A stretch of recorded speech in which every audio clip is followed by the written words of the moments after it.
اسمح لي اقول لك يا سيد نديم انكم بتدوا اسرائيل دي اكتر من حقها. ازاي؟ اصل حكايه الولاء للوطن اللي احنا بنحس بيها في مصر او بيشعر بيها اي مواطن في اي دوله من دول العالم، يعني مش موجوده في اسرائيل بنفس المعنى. يمكن عشان معظمهم من دول تانية. ده مش ده بس السبب، فيما هو اهم. ايه هو؟ الاسرائيلي حد جدا في دفاعه عن الارض دي، لانه حاسس انه اغتصب حاجه مش بتاعته.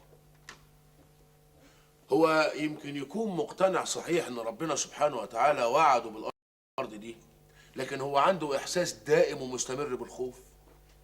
من ايه؟ من ايه؟ من صاحب الارض اللي مصمم انه يستردها. الناس هناك عايشه في قلق وخوف، ترقب على طول. عندهم احساس غريب انهم مش مرفوضين بس من العرب، لا دول مرفوضين من كل دول العالم.